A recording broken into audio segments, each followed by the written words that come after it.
En la cadena SER del Guadiato, Diálogos. Un espacio de Radio Peñarroya para escuchar, comprender, para razonar. Diálogos, con la firma de Francisco Javier de los Ríos. En FAECTA continuamos apoyando el empleo a través de cooperativas. Estamos en tu municipio para... 1:33 de la tarde. Vamos a dar comienzo, como cada miércoles, este espacio ya tradicional, en la tarde de los miércoles, este espacio de diálogos que dirige nuestro profesor particular, Francisco Javier de los Ríos, al que ya vamos a saludar. Javier, ¿qué tal? Buenas tardes. Hola, buenas tardes. ¿Cómo tal la semana, por cierto, con trasiego en la Politécnica, ¿no? Tenéis EBAU, tenéis selectividad, me imagino que un montón de alumnos por ahí, ¿no? Bueno, pues la verdad es que sí, que además se agradece el ver alumnos de la zona que están haciendo esa prueba, que para ellos es un verdadero esfuerzo, o si, bueno, se ponen muy nerviosos porque se están diciendo de su futuro. Gran reto, ¿no? El gran reto. Es un reto, sí, y no me salía. Y bueno, desde la universidad se toman todas las medidas para que estén en una situación lo más cómoda posible, y además con esta situación de pandemia se aíslan del resto de la comunidad universitaria. Pues muy bien, Francisco Javier. Hoy vamos a tener una invitada con mucha vinculación al Guadiato, María Dolores Calzada Canalejo. ¿Quién es María Dolores Calzada Canalejo? Sí, María Dolores Calzada Canalejo es licenciada en Física por la Universidad de Sevilla, doctora en Física también por esa misma universidad. Empezó su vida académica como profesora de bachillerato en el Colegio de Sagrada Familia Francesa. En el 1990 se incorpora ya a la Universidad de Córdoba como ayudante, y actualmente es catedrática de Física Aplicada en el Departamento de Física de la Universidad de Córdoba, y a su vez es responsable del Laboratorio de Innovación en Plasma de dicha universidad. Ha realizado estancias postdoctorales en la Universidad de Montreal, en Canadá, y en el Centro de Física Atómica de Toulouse, en el CEPAP. Ha impartido seminarios en universidades y centros de investigación de diversos países como Canadá, Francia, Bulgaria, República Serbia, Argentina, Bélgica. Ha dirigido proyectos de investigación de I+D en el Plan Nacional de la Junta de Andalucía y proyectos de infraestructura científica y de la Agencia Española de Cooperación Internacional. Publicado más de 50 artículos, tiene 4 patentes, ha dirigido tesis doctorales, ha participado en formación de graduados extranjeros de Bulgaria, Francia, Bélgica, República Checa. Pertenece al panel de expertos de diferentes agencias evaluadoras de proyectos de investigación, como la Agencia Nacional de Evaluación y Prospectiva, la ANEP, la Agencia de Castilla y León, la Agencia Francesa ANR, la Agencia Canadiense. Podríamos seguir así porque la verdad que es un currículum muy extenso, pero creo que debemos ir abreviando y saludando a la invitada. Pues vamos a hacerlo. María Dolores Calzada Canalejo, ¿qué tal? Buenas tardes. Hola, ¿qué tal? Buenas tardes. El apellido Canalejo es reconocible en la zona del Guadiato. ¿Tiene usted algo que ver con Rafael Canalejo Cantero? Sí, es conocido porque de Rafael, es mi tío Rafael, porque él era hermano de mi madre. Entonces yo soy sobrina directa suya. Con lo cual sí, tengo muchísimas relaciones, evidentemente. O sea, es una invitada con una relación con Belmez, entiendo, Javier, pues sí. Bastante importante. Sí, muy relacionada, porque además tener en cuenta mi madre siempre allí vivió también tanto mi padre como mi madre nacieron allí en Belmez. Mi abuela por parte de mi padre vivió toda su vida también allí en Belmez. Yo he pasado toda la parte de juventud, de pandillas y tal, lo he pasado allí también en Belmez, porque mis padres tenían una casa de campo a la afuera, entonces pues mi conexión o mi contacto con Belmez siempre ha sido muy directo y además constante en el tiempo.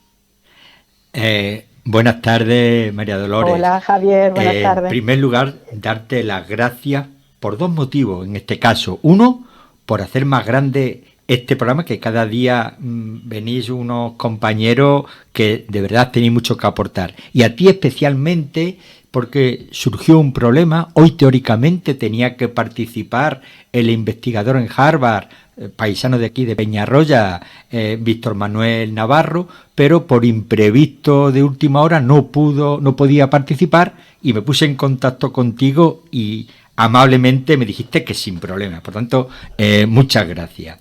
He leído un poquillo un resumen muy escueto de tu currículum. No he entrado en la línea de investigación que siempre entro porque las trataré ahora. Y después de eso, pues quería centrar un poquillo en tu actividad, tanto como docente como investigadora. Ya se lo ha preguntado el compañero Juan Luis. Yo te iba a decir que tenía mucha vinculación con el Guadiato y muy especialmente por Belmez, por ser quien eres, sobrina de Rafael Canalejo Cantero, el conocido como alcalde del Millón. Y esa vinculación con tu pueblo y con el Guadiato, ¿cómo ves la salud del Guadiato y en especial la de Belmez a nivel económico?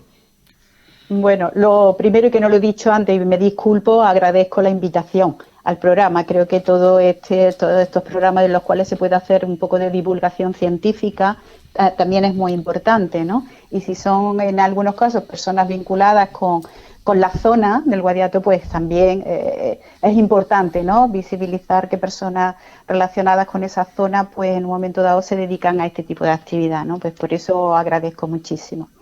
Y siguiendo un poco con tu pregunta, en realidad con el Guadiato en general no puedo decirte nada porque sería una responsabilidad por mi parte porque no conozco bien la situación, ¿no?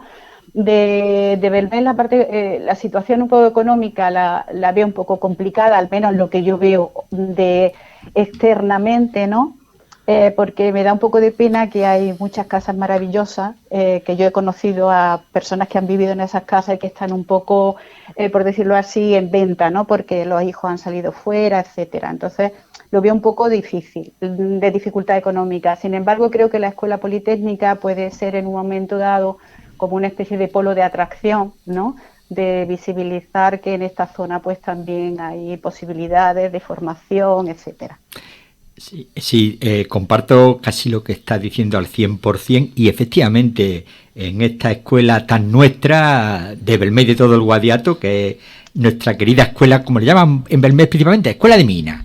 Pues nuestra querida escuela es un motor dinamizador de la comarca.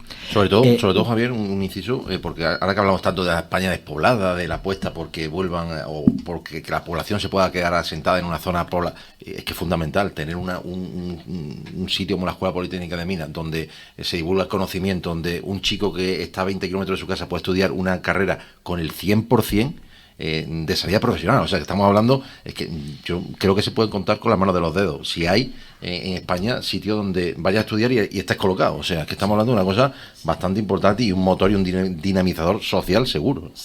Sí, yo lo comparto al 100%. Además, ahí me han comentado personas ya mayores de Belmez que muchas de sus hijas y algunos hijos también han formado familia con alumnos que venían a la escuela a estudiar. Entonces, bueno, pues se siguen creando vínculos con los antiguos alumnos porque se relacionan con personas tanto de Belmez como de Peñarroya. Recuerda que una de las primeras invitadas, María Simón, que tuve el privilegio de tenerla aquí, se casó con un chico de Peñarroya. Sí, señor. Bueno, una pregunta, también sigo con el mismo tema. Yo uno de los problemas que le veo es a veces que no nos identificamos con nuestro terruño, lo que llaman los franceses notre terroir. ¿Tú crees que sería más interesante una identificación con eso, con nuestra tierra, con nuestro terruño? Yo creo que no es que sea una falta de identificación, porque yo creo que en el fondo, o generalmente, ¿no? Cuando eres quizás más joven, tiendes un poco a la expansión, a salir hacia el exterior, ¿no? A quizás tratar de desprenderte un poco de lo, no sé, del medio incluso en el que has estado, etcétera, para simplemente como posicionarte en la vida, ¿no? Tener como decir, bueno, yo tengo mi vida propia, etcétera, y quizás no te identifique lo suficiente, ¿no?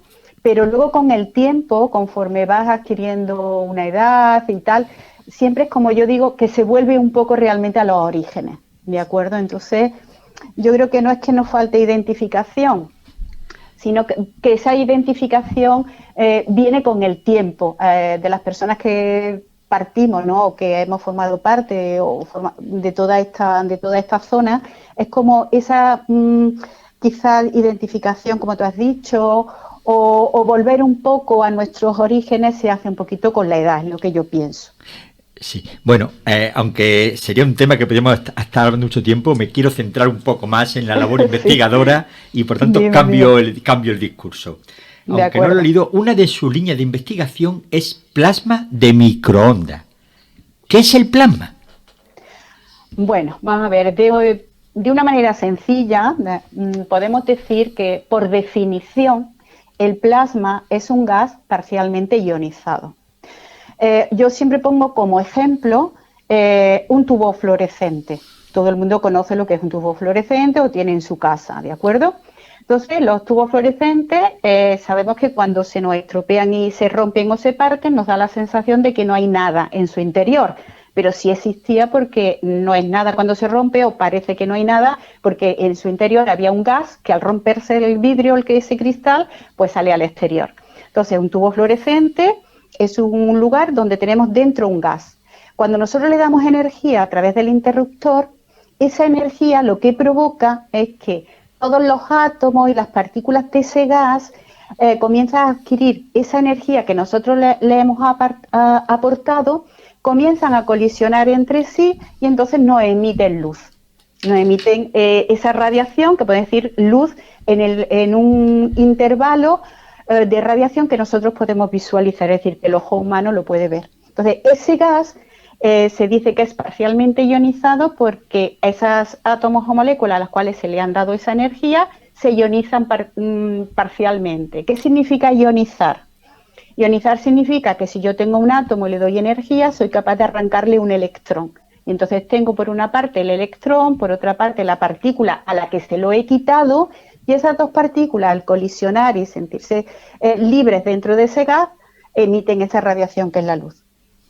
No sé si me he explicado bien. Por tanto, yo siempre digo a mí que todo el mundo ahora en su mismo me casa acaba de resolver una de las grandes dudas que yo siempre he tenido, pero no entendía muy bien cómo, digo, qué es lo que tiene un tubo fluorescente si realmente no tiene nada dentro, no tiene líquido, no tiene nada, y ahora pues, me acabo de enterar ahora, la verdad. Sí. Bueno, por lo tanto, también podemos decir que el plasma es un estado de la materia, ¿no?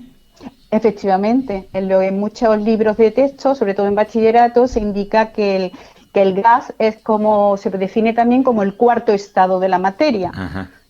Claro, porque todos sabemos que hay 4 estados: estado sólido, damos energía, del sólido pasa al líquido, damos energía, pasa a estado gaseoso, y una vez que está en estado gaseoso le seguimos comunicando energía y lo llevamos a estado de plasma. Pues muy bien, gracias Lola.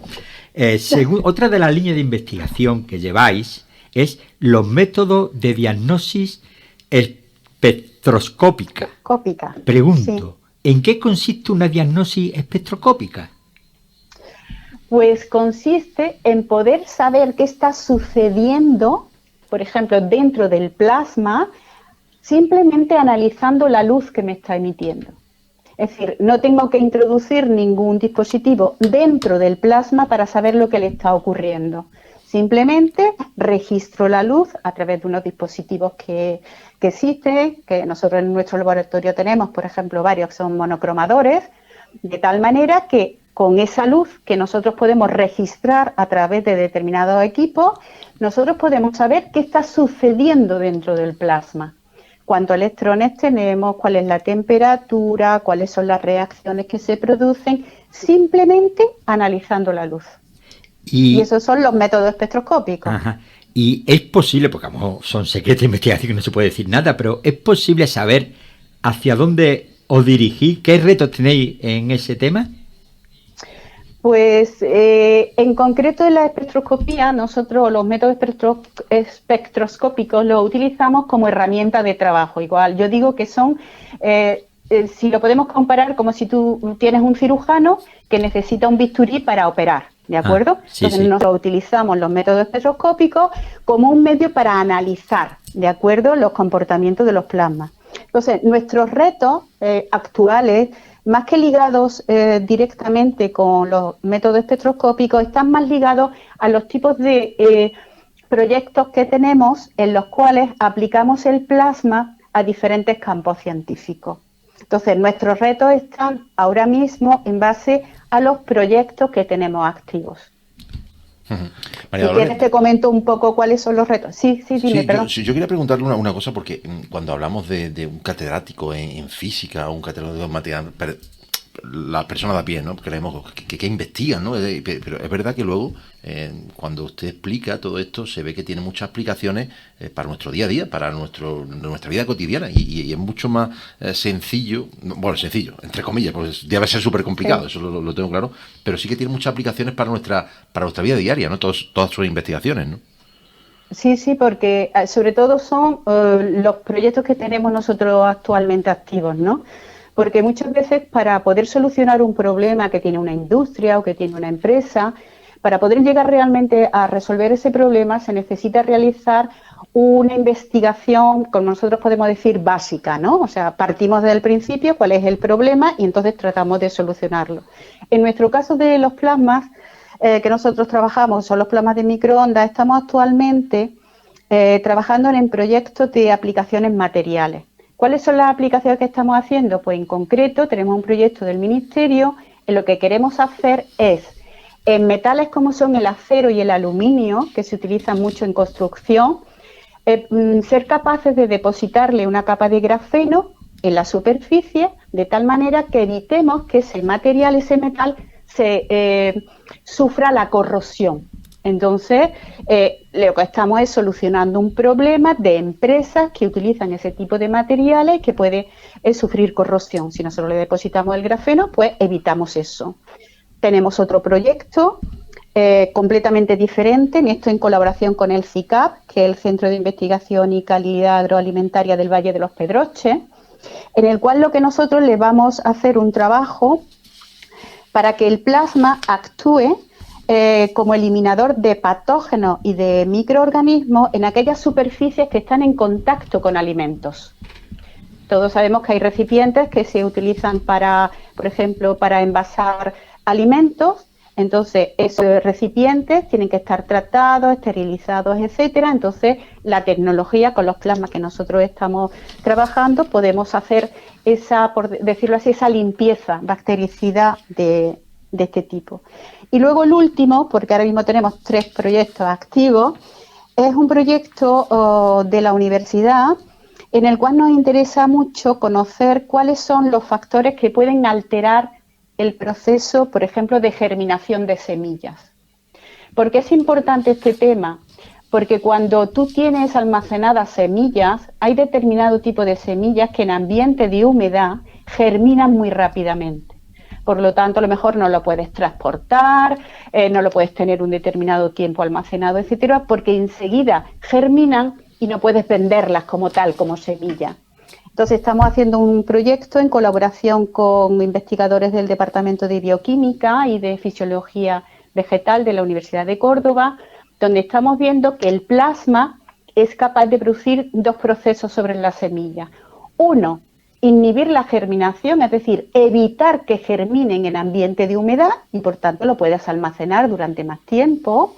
O en otro caso, lo que interesa es todo lo contrario, que germine lo antes posible. Por lo tanto, el ciclo de producción en la agricultura sería más corto y te daría lugar, por tanto, a tener a lo mejor un número de cosechas superiores. La verdad es que es apasionante y la aplicación tan interesante que has puesto sobre la mesa. Otra de las líneas de investigación que lleváis es producción de hidrógeno. La pregunta es, ¿para qué se produce el hidrógeno?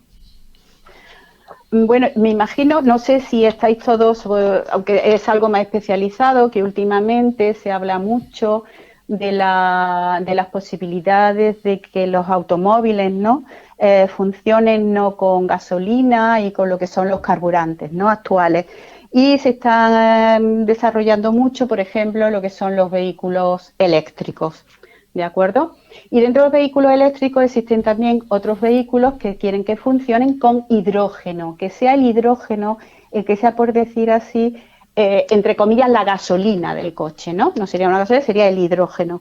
Y para que funcione con hidrógeno se necesita, por una parte, generar hidrógeno para introducirlo en lo que le llaman las pilas de combustible. Es decir, un dispositivo en el cual tú introduces, por una parte, hidrógeno, por otra parte, oxígeno, y entonces al reaccionar el hidrógeno y el oxígeno liberan una energía que se transforma en energía eléctrica y es capaz de mover el motor de un coche.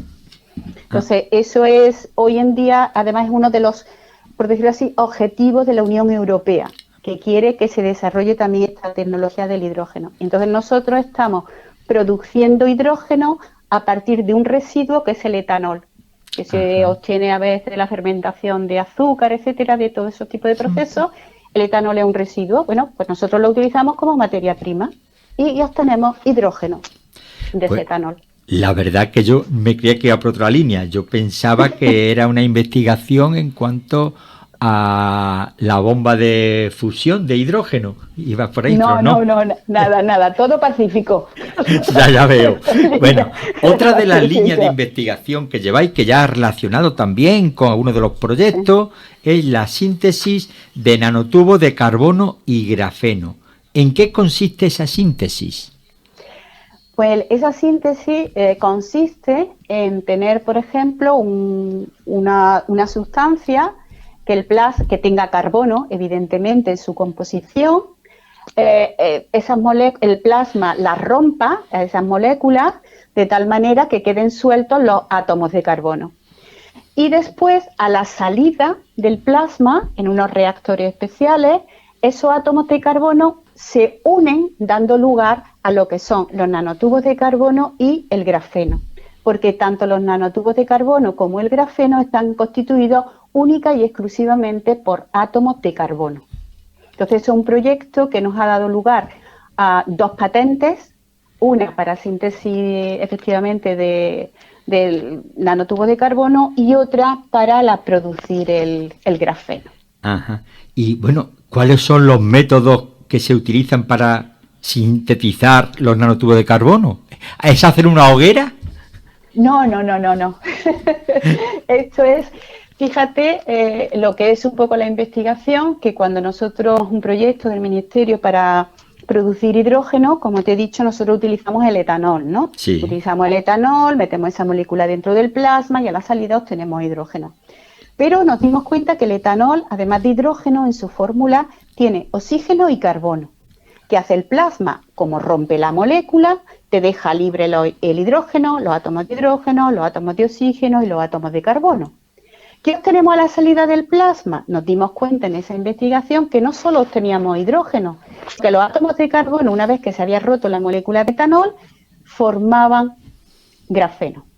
El grafeno que nosotros obtenemos es grafeno en polvo. O sea, si tú lo ves, son como si fueran escamitas negras. En un tubito puedes tener como si fueran unas escamas pequeñitas de color oscuro que están formadas simplemente por carbono. En la industria existen otros métodos diferentes, que son en fase líquida, exfoliación en fase líquida y por CVD, que le llaman. ¿Cuál es el problema de esas dos técnicas? Que el grafeno que tú generas no lo generas en polvo. En fase líquida está disuelto en un líquido y por CVD están depositados sobre una superficie. ¿Cuál es el problema también? Que si tú quieres trabajar con el grafeno en polvo porque lo quieres añadir a cualquier otro producto, si es en fase líquida tienes que eliminarle el líquido en el que está y si está depositado en una superficie tienes que arrancarlo, por decirlo, de esa superficie. ¿Cuál es la ventaja de nuestro método? Que nuestro método tú lo generas en polvo. Al estar en polvo, lo puedes añadir a cualquier otra sustancia para formar lo que se le llaman composites, que lo puedes utilizar, por ejemplo, se utilizan y a veces se añaden en todo lo que es el hormigón para fortalecer lo que es el hormigón a la hora de construcción, por ejemplo. Puedes utilizarlo en pinturas también que te provocan unas determinadas características de ese tipo de las pinturas, etcétera. La verdad es que sí. No sé si me estoy explicando bien. Pero, bueno, yo no lo sé. Para mí sí, yo no... Sí, perfectamente, la verdad que perfectamente.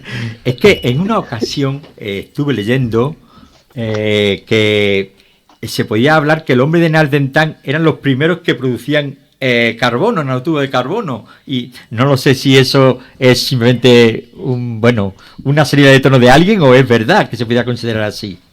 Es que ten en cuenta que cuando tú estás quemando algo en una hoguera, madera, etcétera, que efectivamente tiene hidrocarburos, ¿no?, en su composición, y tiene carbono, tú cuando estás quemando generalmente tú lo que obtienes es lo que se llama carbonilla, o sea, hollín, sí, claro, o carbonilla, que es una mezcla de carbón pero con humedad, entre comillas, a veces también con materia grasa, etcétera. Pero el grafeno no, el grafeno es carbono puro, al 100%. Vale. Entonces es diferente. Sí, bueno, me gustaría seguir por la línea de investigación, que algunos aspectos me quedan sin tocar, pero es que nos quedamos sin hora y la radio es como es, y siempre me gusta acabar las entrevistas con unas preguntas que podríamos llamarle personales, para conocer mejor a la persona, en este caso a la mujer. ¿Cuál es su música preferida? ¿Solista o grupo? Me da igual, y una canción. Va a ver, de música me gusta toda excepto el reggaetón. Sinceramente no lo soporto. Vamos, coincidimos bastante. Luego, la música clásica me gusta mucho, y sobre todo la música coral, porque yo soy también miembro del coro de la universidad, soy soprano segunda. Entonces, todo lo que es el tema de la música clásica y sobre todo la música coral. Y luego, a nivel personal, pues me gustan cantautores como Aute, Hilario Camacho, Leonard Cohen, y actuales, pues Leiva, me encanta. Dani Martín, y para mí el número 1 a nivel español siempre ha sido Miguel Ríos. Creo que ha contribuido mucho al rock español. Coincidimos bastante en gustos musicales. ¿Y cuál es su literatura preferida? Pues en cuanto a literatura preferida, me gustan mucho las biografías, todas aquellas obras que también están basadas, por decirlo así, o en hechos reales, ¿no?, que te lo describe a nivel de historia. Y autores muchísimos, me gustan tanto las novelas como los ensayos, y evidentemente también tengo mis libros preferidos, ¿no?, que yo le digo que son un poco, que están en la mesilla de noche, y a veces son un poco mis fuentes a los que vuelvo porque hay frases especiales, comentarios especiales, etcétera. ¿Afición predilecta? Mira, tengo muchas, sinceramente, no una, tengo varias. Y mi afición está, por ejemplo, lo que he comentado antes, la música coral. Me gusta muchísimo todo lo que es manipular con las manos. He hecho mis pinitos en pintura, en alguna acuarela, hago bordados también, fabrico muñecos de tela, ese tipo así de cosas. Y la última, ¿has practicado o practica deporte? Sí. ¿Y cuál? Yo me defino como nadadora. Pues... la natación para mí es lo mejor, es uno de los mejores ejercicios, muy completo, y cuando yo entro en el agua puedo estar 1 hora nadando de manera seguida, continuada, el estrés se va, y es quizás una manera de unir perfectamente, como yo digo, cuerpo y mente, ¿no? Porque además te escuchas muchísimo a tu propio organismo, tu funcionamiento, la respiración. Yo soy una nadadora. María Dolores, ha sido un placer tenerte con nosotros. Me ha sorprendido, no era conocedor de tu participación como en la coral de la Universidad de Córdoba. No lo sabía, pero me ha agradado. Muchísimas gracias. María Dolores Calzada Canalejo, un lujo tenerla este ratito de radio y compartir pues este conocimiento con toda la audiencia de la cadena SER del Guadiato de Radio Peñarroya. Gracias, María Dolores. Pues muchísimas gracias a vosotros por vuestra invitación y realmente enhorabuena por el programa. Gracias, María Dolores Calzada Canalejo, en la sintonía de la cadena SER del Guadiato. Gracias, Francisco Javier de los Ríos. Llegamos a las 2 de la tarde, se quedan en compañía de hora 14 con nuestro compañero José Antonio Marcos. Luis Miguel Recobar estuvo en el control de saludos. Disfrutan.